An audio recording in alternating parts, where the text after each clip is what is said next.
of years, it feels like. So it's good to be here. As somebody said, I switched places with Adam this year. No, so for those, there's a lot of new faces here at J.B.A, which is absolutely fantastic. So for those of you that don't know, I'm Kevin, the scary troll that lives behind the paper. Kevin Johnson, right? Kevin Johnson. But I'm glad everybody's here and with us. Have a couple of admin things to go over just so I don't have to pass this along. Obviously, since the holidays are on Saturday, Christmas Eve and New Year's Eve, we will be closed. So those will be when we observe the holidays. And because of the way payroll fell, we'll be running a special payroll for next Thursday with everybody's bonus. So if you see something show up in your account, Santa thought you were good, and if it doesn't, a little more naughty.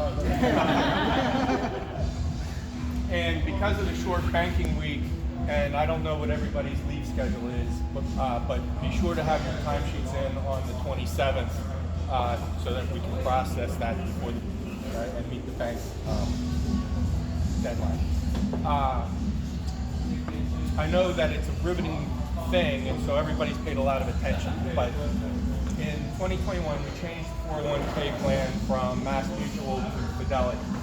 And the primary reason for doing that was because the cost expenses of the Fidelity plan were appreciably less than Mass Mutual. And so the goal is that with the same level of performance in return, you get to keep more money because you're paying less out. So that's the primary reason we did that. In the last notice that you were sent, which you probably, who here read? You're a liar. We're changing the match formula for 2022, the plan year going forward. So this year, you'll get a match of $1 for dollar for the first 3%, and then 50 cents on the dollar for the next 2%, or a total of 4% against the 5% withholding. Next year, everybody gets an automatic 3%, whether you contribute to the plan or not, 3% of your salary. And then we have a discretion to give another 2% up to 5%, so another additional percent on top of that, and everybody gets it regardless of whether you contribute or not. It's a different tax strategy, and that's the main reason for doing it. And because we've had a couple of good years, we're in a position where we can give more matching contribution, and then it benefits us because of the better tax position. So if you're not enrolled, you need to set up an account, because whether you have deductions or not, you'll be getting a contribution. That's not to say that if you're eligible, please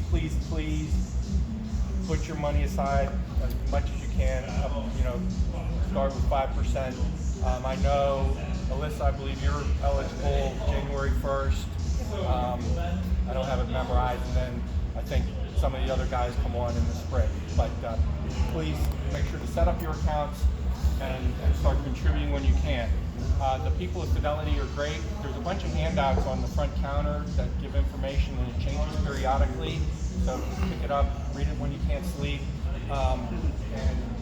But if you have any questions on the account setup or anything like that, those folks are around to help. And then the last, administrative item, COVID. First, I want to thank everybody for really being diligent in the protocols, some more than others apparently. But I think the thing that I've learned from all of this is that whatever you expect to happen is something completely different. And I think this Omicron thing is a bit of a wild card. So I encourage everybody, if you haven't gotten your booster, you really should.